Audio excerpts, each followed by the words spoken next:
Hi folks, this is Jason and hope you are okay today. We're looking at the scholarship of Richard Bauckham, and we're looking at his lectures and his book, which is called Jesus and the Eyewitnesses. And so we're looking at his scholarship and some of the things that he said in his lectures, and I hope this will stimulate you to go and read some of Bauckham's work. If you type in Richard Bauckham, uh, right, and you'll be stimulated and blessed and encouraged. So let's come before the Lord. Father God, we thank you for this day, and we thank you for your love and your grace. We give you the praise, we give you the glory and the honor. And Father, we thank you for this day, and we thank you for these blessings. And Father, we give you the praise, we give you the glory. And Father, I pray the thoughts that I share today would be a blessing and a help to people. I ask this, Lord, in your name. Amen. Okay, the exercise of this video is just to open your mind a little bit to the scholarship that's around today on the study of the historical Jesus, and especially in the area of the four Gospels. Richard Bauckham has done 4 lectures at Southern Baptist Theological Seminary. If you type in YouTube the Gospels as history, Richard Bauckham or Bauckham, and there you will find one of his lectures, and you'll be able to get other lectures as well. So these are my notes on his lectures, and then also my notes on his book. And I'm just going to share what I think. I've been studying the historical Jesus studies in more and more depth, and I'm continually reading other scholars, reading his work again and again. So it's a continual reflection. I've done these notes before, but I'm going to be saying new things that you've not heard before, giving you new thoughts, because I've been studying more and have wider experience than I did a few months ago. So I just hope that this will be an encouragement to you and a blessing to you. First of all, in the first lecture, Bauckham, Bauckham, however you want to pronounce it, he mentions that in the 20th century, scholars generally denied that the Gospels were not biography.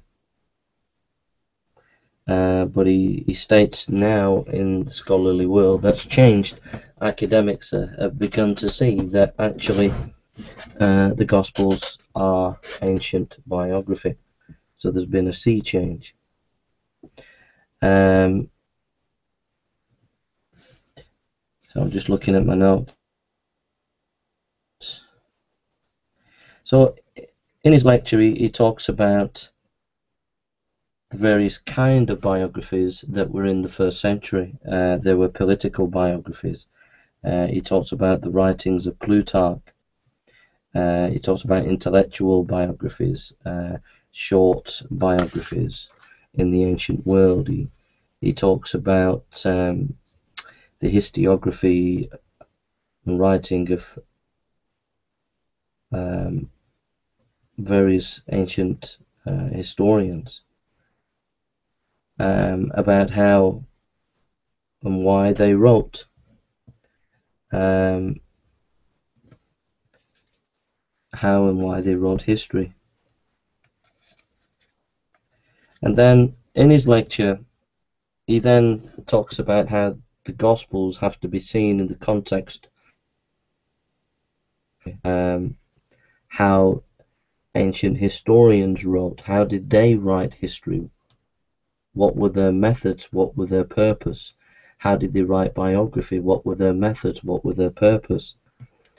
And so in his lecture, he talks quite a bit about this, and then says when we're looking at the Gospels, we have to understand these literary productions in the first century context of how history was written.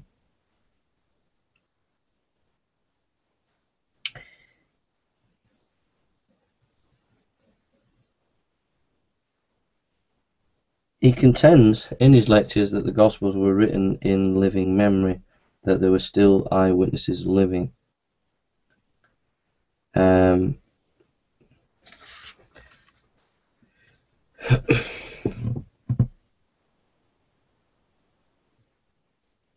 He talks about history is about fact and meaning. There is fact and interpretation.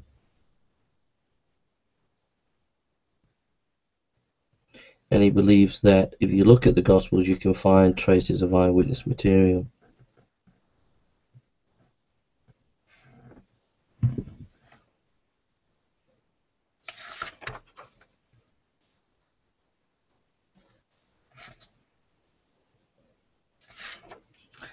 Just looking at my notes.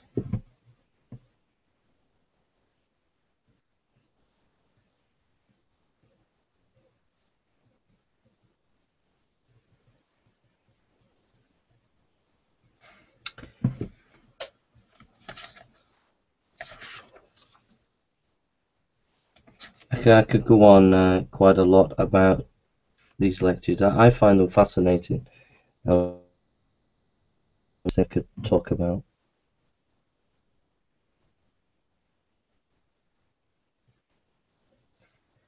He goes into the history of history, looking at historians over the years. He talks about history from below in the 1960s. He talks about historians such as E.P. Thomas, 1960, early classic historians of 1963.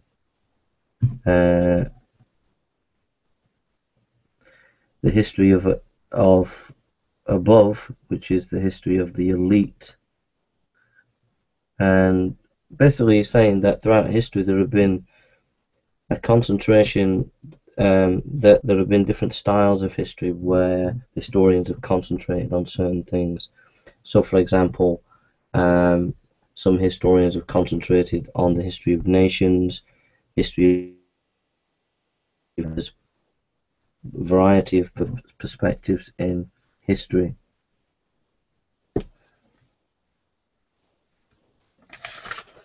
And this is important because it helps us to define what actually is the methodology of the history of the Gospels. And it seems to be that the Gospels were ahead of the time, because prior to the Gospels, 4 Gospels being written, history was generally about the big hitters, the generals, the empire, etc.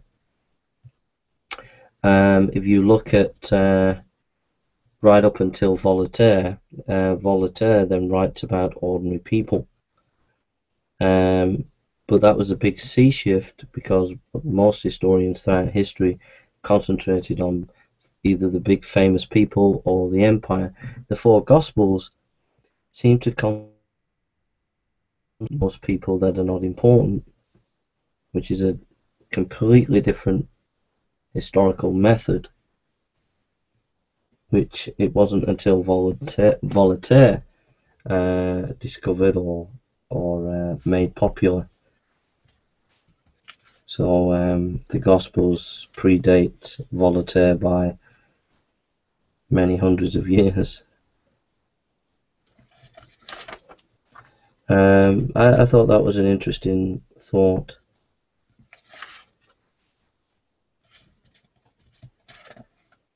And I think because I've got more material written down,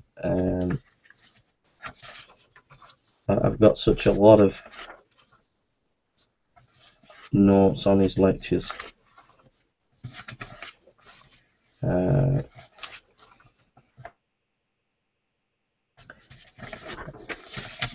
In an essay of his, just get the essay.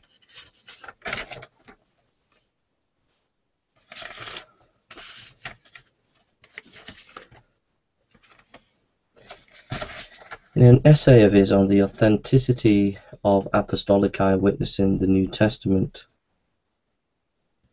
he talks about how the Gospels were written around the circle of people who knew Jesus and based on apostolic teaching. The form critic saw the Gospels as folk literature, but failed to realize that these kind of oral traditions are cultural specific, and so failed to pick sort of kind of false criteria of understanding the Gospels. So in quotes, oral tradition, culturally specific. Quote again, Bultmann School too generalistic. He asked the question in his essay, why the names? You get names in Mark chapter 6 verse 3, Mark 10:46, Luke 24:18. And so he asked that question, well, why the detailed names in the Gospels? He talks about a various phenomenon in ancient literature of ancient historiography. There were methodologies which historians used as material.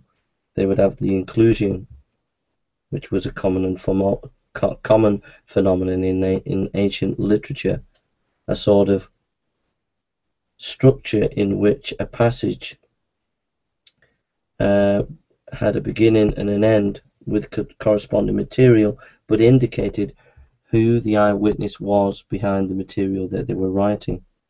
And he says that this kind of first century style of historiography was in the four Gospels.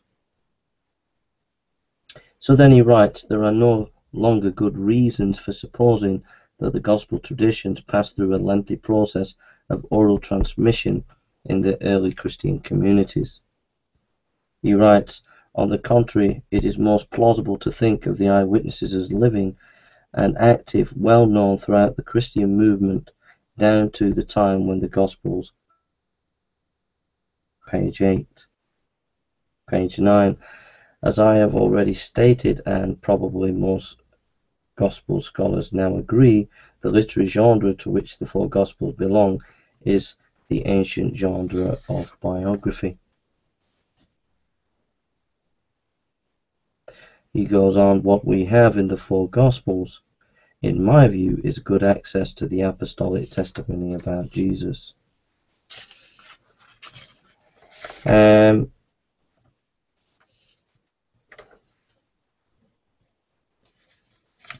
So that's what he has to say there in an article or an essay that he actually wrote.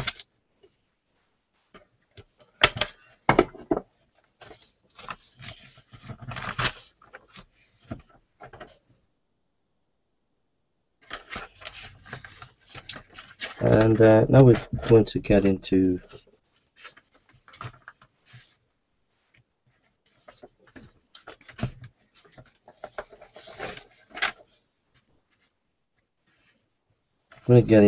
his book, Jesus and the Eyewitnesses, and then we're going to this, because my notes are set out more clearly here, I can talk more freely. I'm sorry I've not been as free in my conversation, but here I can give much more critical assessment now because I've got clearer notes.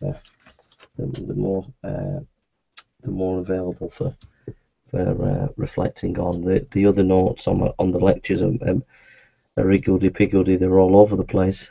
These notes are set out in neat so I can look at them and process them a lot better. So, okay, we're going to get into depth now and analyze some of the thoughts from Richard Bauckham, and then we're going to go into much detail here now.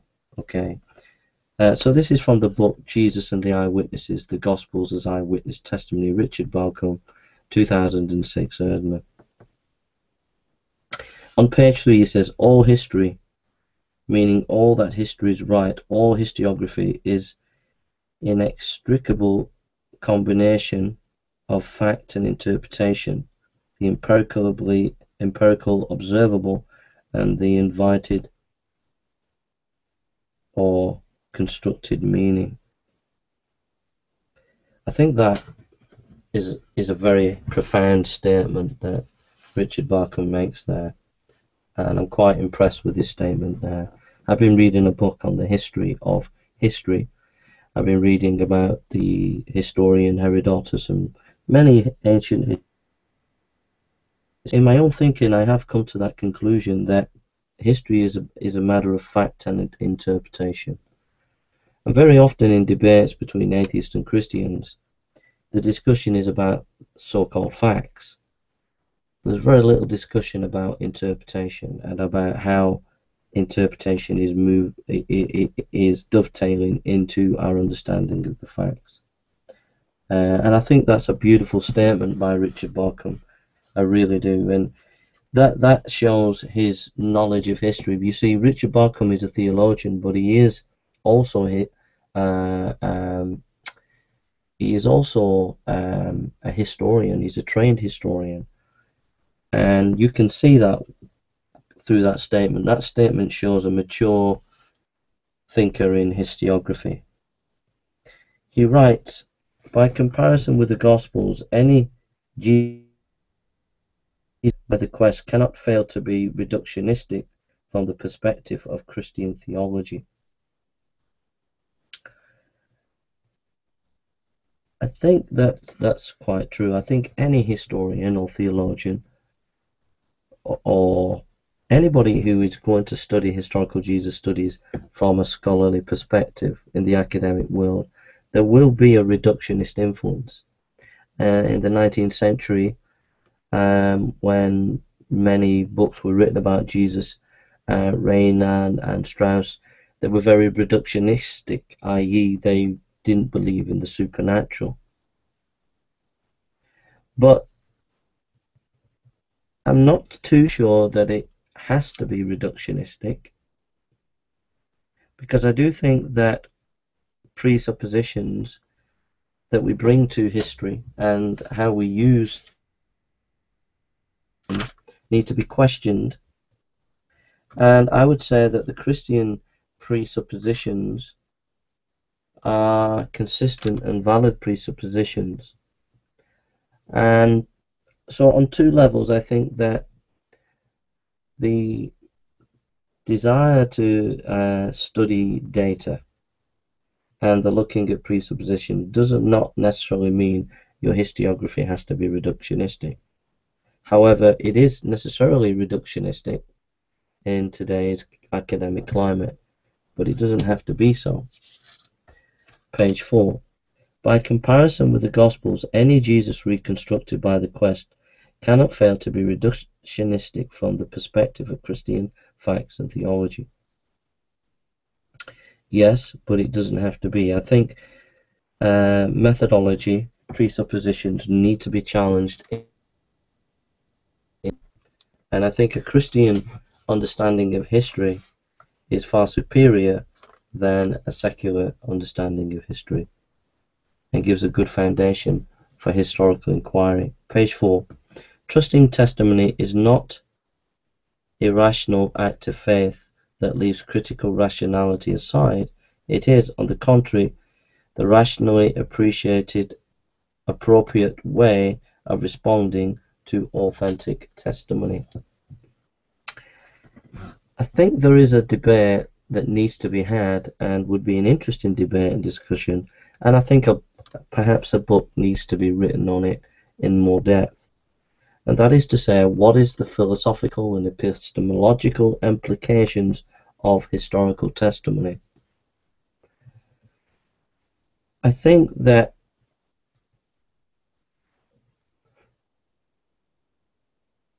what we can know of the past depends on a number of factors, but one of them is whether the testimony that we're investigating is authentic or not. I think that knowledge generally is based on testimony. Scientific experiment is based on testimony in the sense that the community of scientists testify to the work of a particular scientist as being accurate. So testimony is by its nature part of human knowledge. Whether you can demarcate historical testimony as being less superior than scientific testimony, that's a moot question. But the point is that testimony is the foundation or part of a central part of. And if that's the case, then what are the implications of some historical situation where testimony is given and it's good testimony? How do we respond to that? Page 5. It is true that a powerful trend in modern development of critical historical philosophy finds trusting testimony a stumbling block in the way of the historian's autonomous access to that she or he can verify independently, but it is also a rather neglected fact that all history, like all knowledge, relies on testimony. Page 5. So he's really challenging historians and thinkers to recognize the fact that you can't get away from testimony if you're going to do history. We must recognize that, historically speaking, testimony is a unique and uniquely valuable means of access to reality. You know something, I do think he's correct there, and I do think that this playing down of testimony in epistemology, it's just silly. Testimony is at the heart of our experience of human beings, and it's no good pretending that it isn't. In quote, he writes, testimony offers us, I wish to suggest, both a reputable historiography for reading the Gospels as history, and also a theological method for understanding the Gospels as entirely appropriate means of access to the historical reality of Jesus. Again, I completely concur with what Richard Bauckham is saying here. Completely. Again, I do think that historians, theologians, philosophers just underplay the role of testimony in our knowledge and in the knowledge of history, and is an appropriate method for theological reflection. He writes, this is the assumption that the traditions about Jesus, his acts and his words passed through a long process of oral tradition in the early Christian communities and reached the writers of the Gospels only at a late stage of the process. Page 6. He's talking here about form criticism, the idea that Christianity developed over a long period of time, and various communities edited the story and embellished the story of the life of Jesus, mythological. Page 7. He quotes Vincent Taylor, if form critics are right, the disciples must have been translated to heaven immediately after the resurrection. Page 7. I think what he's saying there is that he's striking a blow at form criticism. Form criticism had the idea, very simply, had the idea that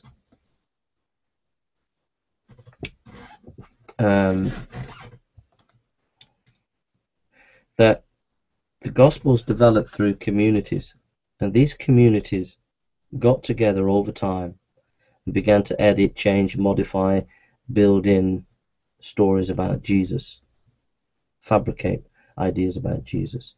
But the key word is, quote, communities.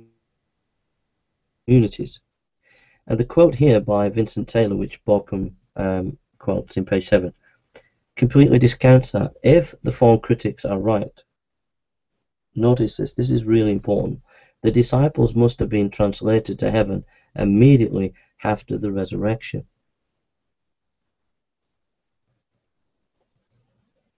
So if we take this form critic perspective of Bauckham and his followers, that there were these communities who were editing and changing and developing the story of Jesus, it doesn't take into account the fact the way the culture was working at the time of Jesus. You see, he built key individuals around him like Peter, etc. And these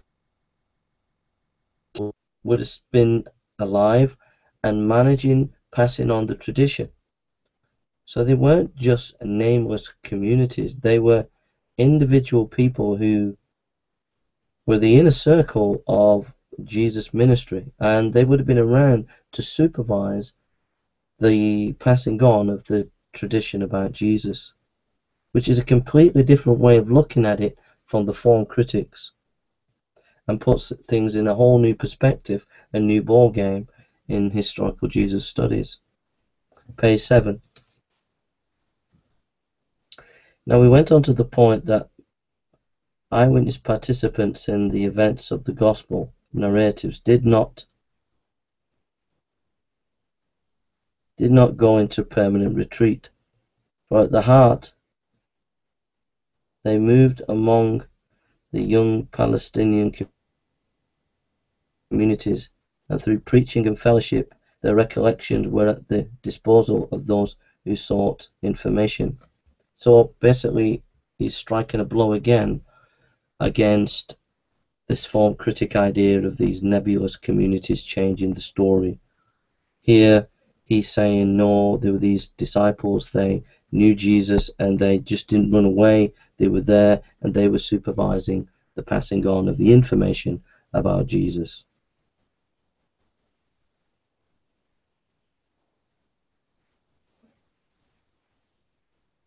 Martin Hengel said,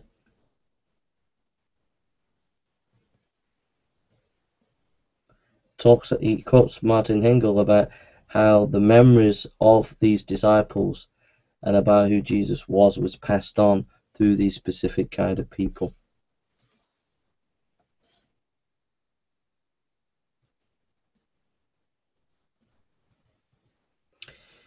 He talks about how Polybius, an ancient historian around about 200 BC, had a particular way of writing history, and that writing history was to get eyewitness material. If you read Polybius's writing, Polybius clearly states that if you're going to be a good historian, you have to go and get eyewitness material. Now, I think you have to be careful here. I think Bauckham knows history quite well, knows historians quite well, but you do have to be careful not to generalize with these ancient historians. But Polybius did have a general belief that to be a historian you had to go and try and get eyewitness material if you can. Now, writing, he wrote around about 200 BC. His writing became popular and was a model for historians in Jesus' day and after Jesus.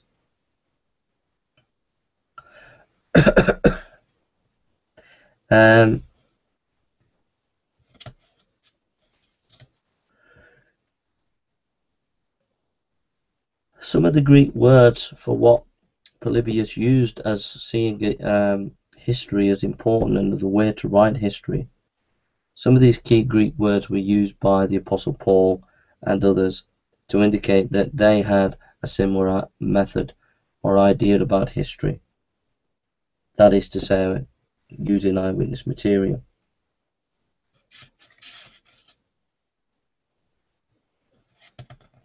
So I think we'll just read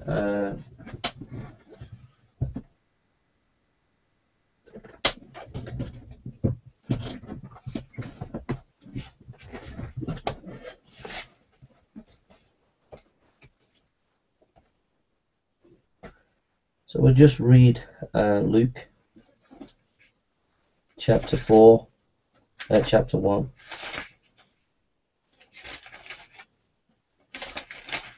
We read, "Most Honourable Theophilus, many people have written accounts about the events that took place among us. They used as their source material the reports circulating among us from the early disciples and other eyewitnesses of what God has done in fulfillment of his promises. Having carefully investigated all these accounts from the beginning, I have decided to write a careful summary for you to treasure you, to reassure you of the truth of all you were taught." So it's very clear in that writing that is very similar understanding of history as the ancient historian Polybius, who influenced first century historiography. Bauckham says, having established the key role of eyewitness testimony in ancient historiography, Bauckham argues that a similar role must have been played in the formation of the gospel tradition. This is Bauckham on Skog, I think it is. Page 10. He goes, "The gospel narratives are thus synthesis of history and story, of oral history and eyewitnesses, and narrating process of an author." He quotes Bayer Skog's page 10. He writes, "The ancient histories know that first-hand insider testimony gave access to truth that could not have been had otherwise. Though not thwarted, they were willing to trust their eyewitnesses informants for the sake of the unique access they gained to the truth of the events." So I think it's important. I really do think this, and this is really important, that if you're going to do historical Jesus story, the life of the Lord, then you've got to know what these ancient historians were writing, what they were thinking. And I do think that we as modern historians and modern writers and thinkers need to be challenged about the ancients' understanding of history. You see, they saw that testimony gave a unique access into a historical event. Now, I know that in modern times we've concentrated not just on grand narratives of history, but we've concentrated on minorities and individuals in our historiography. And so there is that kind of tacit recognition of the ancient thinking about history being ate by modern historians. But I do think, as historians and philosophers and theologians and thinkers, we just don't really grapple with the nature of the literature in the time of Jesus and after concerning how historians wrote. We really don't grapple with it. And it's good to see Richard Bauckham do that.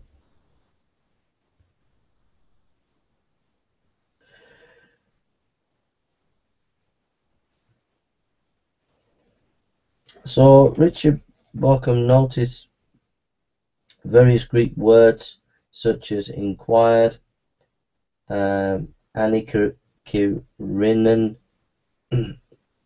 This was a Greek word that had a judicial context, and so history was seen by historians like Polybius and Lucifer as giving a testimony that can stand up to scrutiny.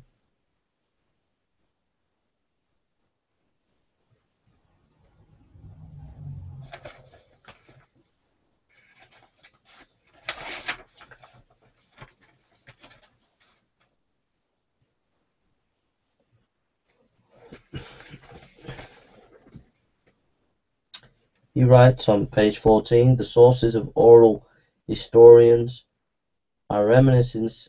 The source of an oral historian are reminiscences, hearsay, or eyewitness accounts about events and situations which are contemporary, that is, which occurred during the lifetime of the informants.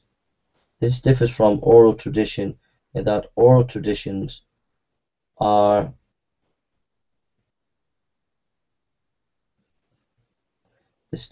oral traditions are no longer contemporary. They have passed from mouth to mouth for a period beyond the lifetime of the informants. The two situations typically are very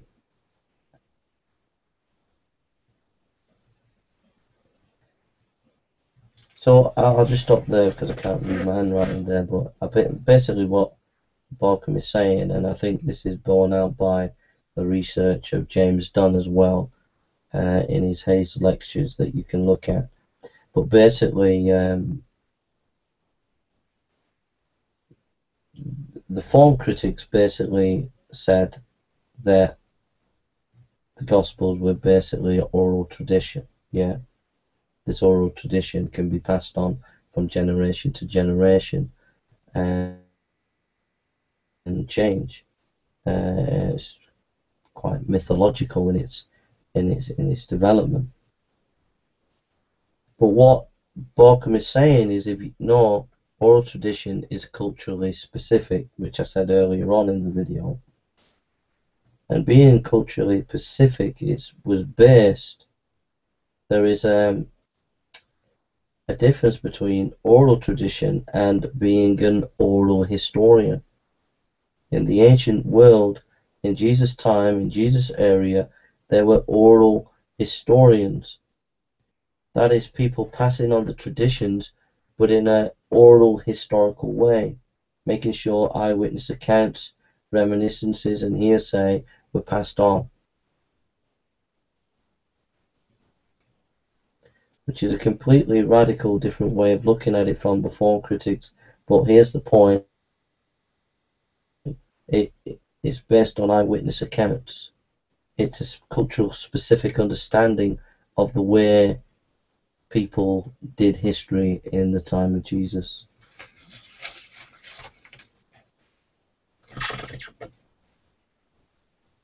Page 14. This makes the particular passage from Papias very precious evidence of the way in which gospel traditions were understood to be related to the eyewitnesses at the very time when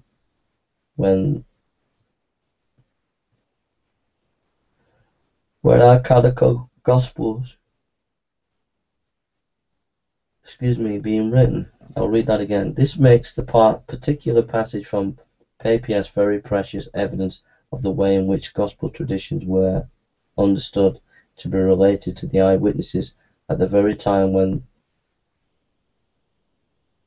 the canonical gospels were being written. Page 14.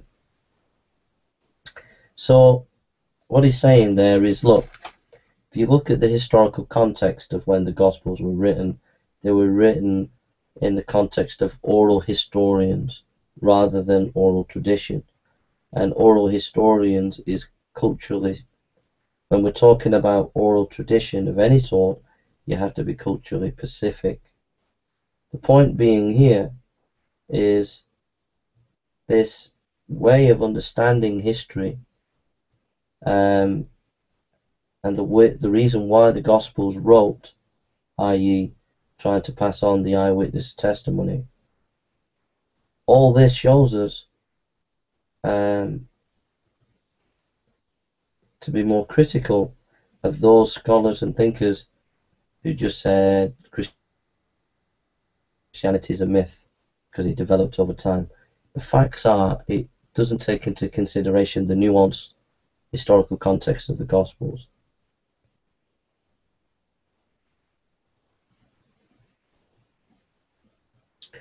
And I think the problem that I have here, there's one or two issues that I have here now. Page 14 again. This makes the particular passage from Papias very precious evidence of the way in which the gospel traditions were understood and related to the eyewitnesses. I want to say one or two things here which are really important. I think it's very important to realize that we're dealing with very complex historical information, that it's not at all as easy to put all the pieces together in looking at the history. There are some complex, difficult issues to think about in that process. So, having said that, I think it's a bit simplistic of Richard Bauckham to take a passage about Papias, by Papias, and to deduce a whole theory of ancient historiography and how that might dovetail into the Gospels. I think it's a part of the evidence. I think it's an interesting part and a good part of the evidence, but it has to be supplanted with other evidences wider afield. The significance of Papias is he's mentioned by Eusebius, and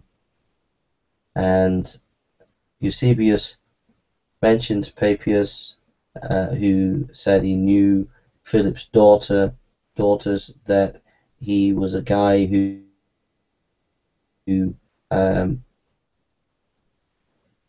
goes right back to the disciples or the apostles or people that they knew.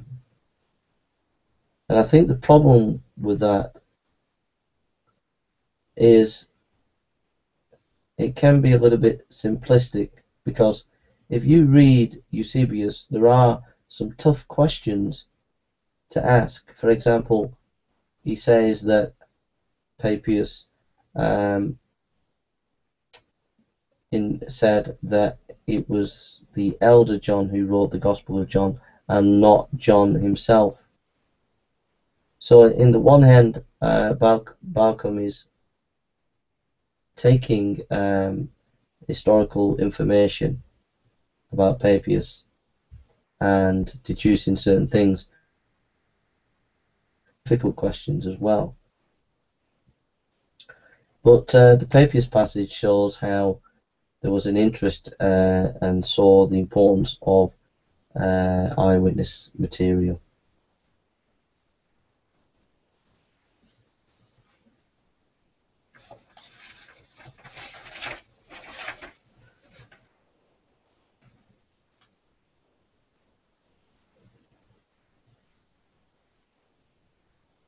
He goes, the historian's strict principle of historiography were like those of Thucydides, something of an idol for later historians. Again, noting the importance of looking at this literature in its historical context. He writes, Papias belonged, roughly speaking, to the... And again, he makes that link in Eusebius, Ecclesiastes, chapter 3, verse 39, verse 9.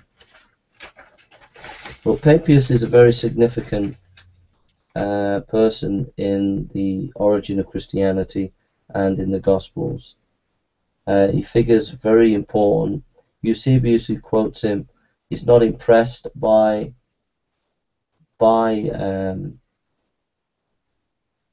Papias. He thinks that Papias is substandard, and the reason is because there were different views on the end times, and those who followed the gospel, the Apostle John idea of end times, some of the early church fathers had problems with, and such as Eusebius. But Papias is important because we do get an understanding of how people were thinking about the Gospels. But again, I think you have to be careful. History can be fragmentary, and sometimes we don't have all the facts, so we have to hold things in tension.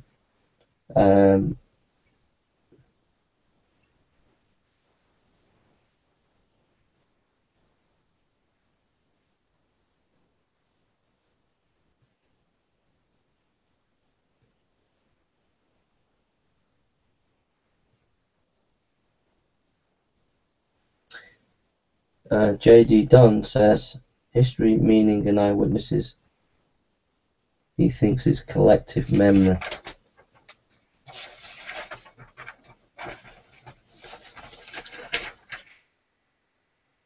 Just for a second.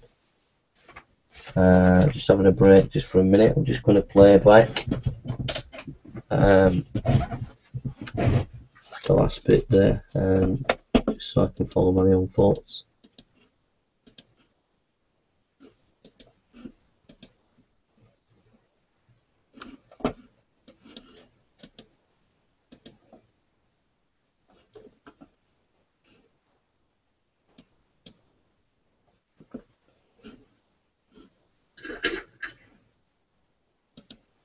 Belonged, roughly speaking, to the, and again he makes that link in Eusebius, Ecclesiastes chapter 3 verse 39 verse 9. But Papias is a very significant person in the origin of Christianity. He figures very important. Eusebius, who quotes him, is not impressed by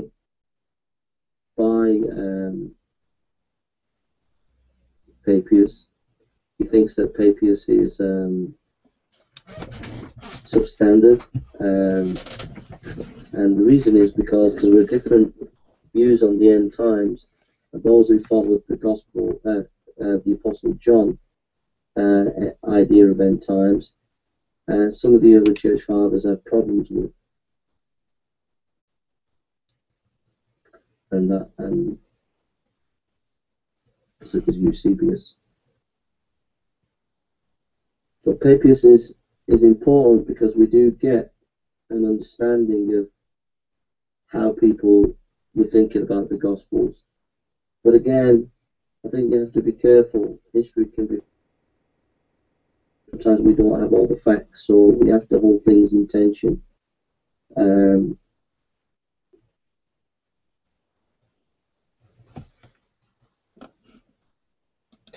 Yeah. Okay.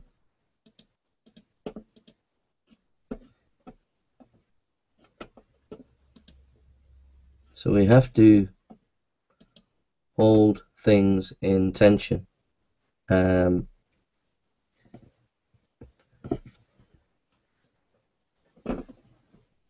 is to say that when we're doing historiography,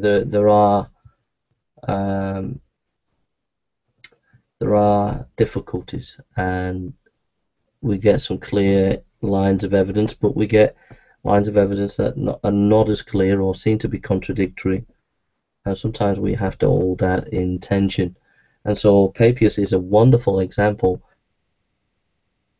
of information about the nature of how the Gospels might have been written, and excellent information about the Gospels, but at the same time, you know, there are some difficult questions to answer as well concerning the nature of that evidence, and we have to be intellectually honest and recognize the challenges and struggles that we have as historians. On page 93, Richard Bauckham says in his book, "The false critics did not think much of the information which the ancient church provides concerning the concrete persons behind the Gospels, not even the personal retinues in the New Testament. The notion of creative community makes questions of concrete traditions uninteresting. This depersonal contagious effect right to the present, it still regularly happens that people blithely speak about products of the church and traditions which circulated in the communities instead of asking who has formulated or reformulated or transmitted a certain text." So what he's saying there is that there is this persistent, unfair way of looking at the historical material concerning the Gospels. There is this tacit desire to talk about generalities. Also a desire to undermine what the church is saying about certain individuals. So when the church is saying that Ignatius and Polycarp and Irenaeus are in how we understand how the Gospels came to us, the form critics and other critics will just dismiss that and to see that as not important, that they will have ideas about various communities that they think have shaped the Christian formulations. Often these ideas are based on nothing but supposition, nothing but vague thoughts that are not actually rooted in the apostolic tradition, or not rooted in how the actual history did take place, because there is not taken seriously the importance of individual key people who were managing that tradition.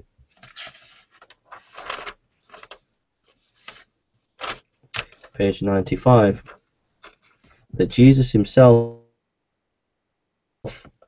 appointed 12 of his disciples for a special place in his mission of renewing and restoring God's people, Israel, has been doubted by some scholars following the lead of Rudolf Bultmann, who have supposed that the notion of the 12 originated only later. However, a large majority of recent scholars has accepted it, especially since it coheres so well with the trends to understand Jesus in thoroughly Jewish terms. Page 95.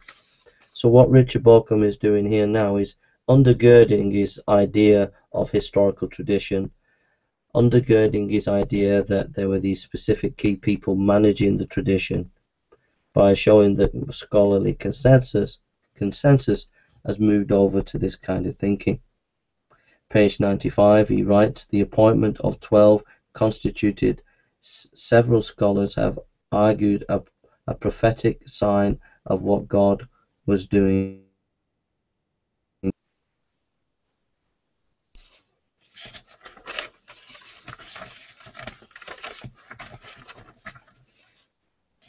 He writes, it is not difficult to imagine that their role in the earliest Christian community would include that of authoritative transmissions of the sayings of Jesus and of the eyewitness of the events of Jesus' history.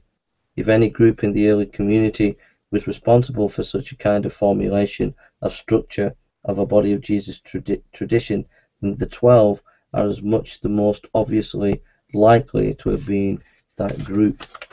So again, he's putting the argument here that the Gospels were written by specific individual people, and why couldn't it? Could it not have been?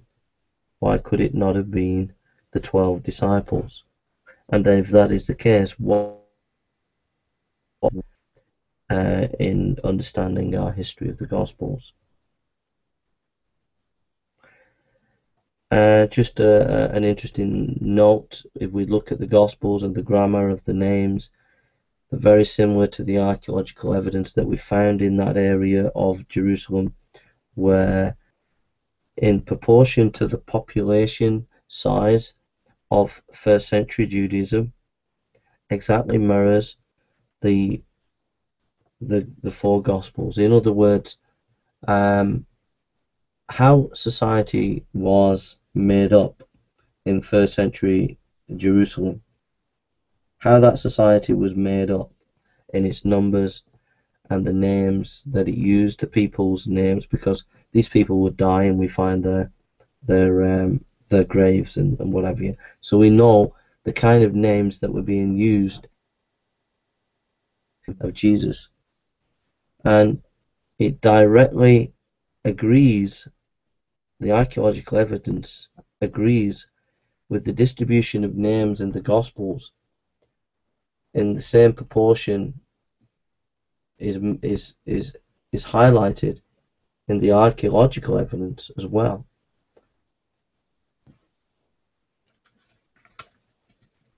So the names of the Gospels correspond to the reality of the actual first century Jerusalem. Again, Bauckham goes on to do in-depth study on inclusion the way Greek historians and Roman historians wrote, using the inclusion as a demarcation of showing that there is eyewitness material. He uses that to show there is eyewitness material in the Gospel of Mark, for example, because the Greek and Roman historical method was used in the Gospels.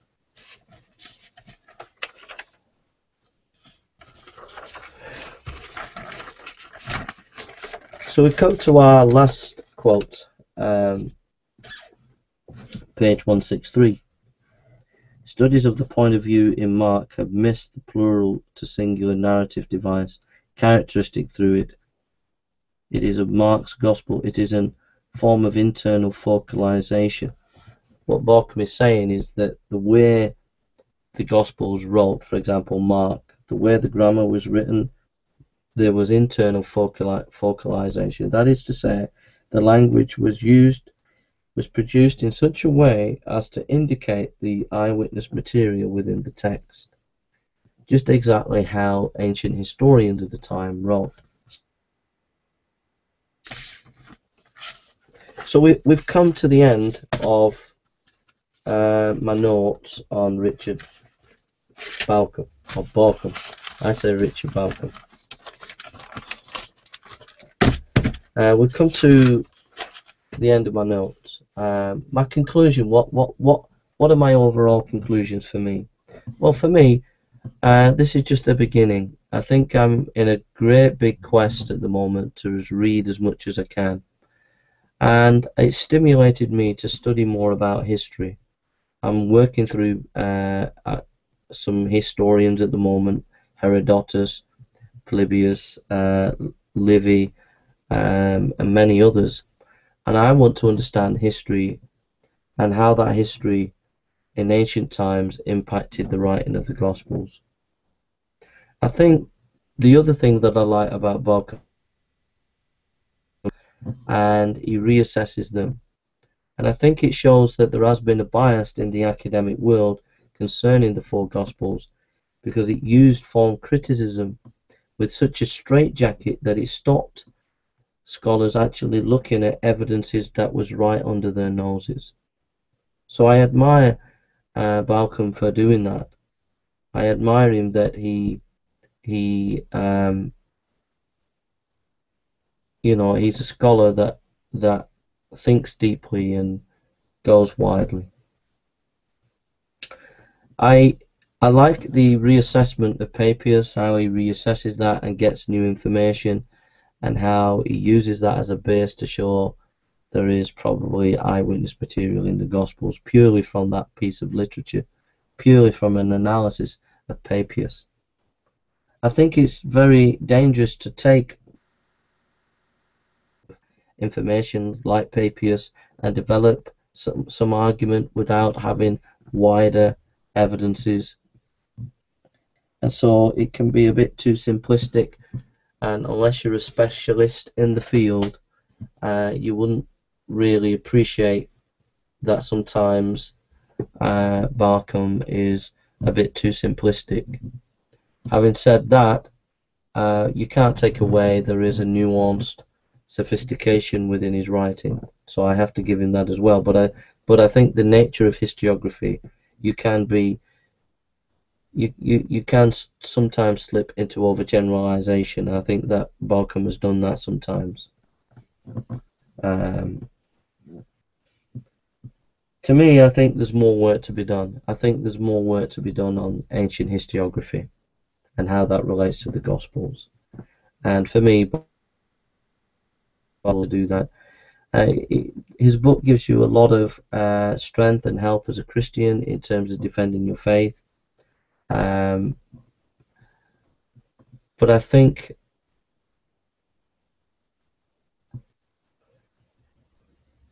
there are wider evidences as well that we have to consider. We have to consider not just Papias, but Irenaeus, Ignatius, Polycarp. We have to consider the Gnostic Gospels and critique them. And the book just is making a point that we're making a big mistake when we're looking at the Gospels. We should be looking and recognizing eyewitness material. I think if that's his intention, then his book has succeeded. So those are my thoughts. I think I would encourage you to read the book and get back to me. So thank you for listening, and God bless you.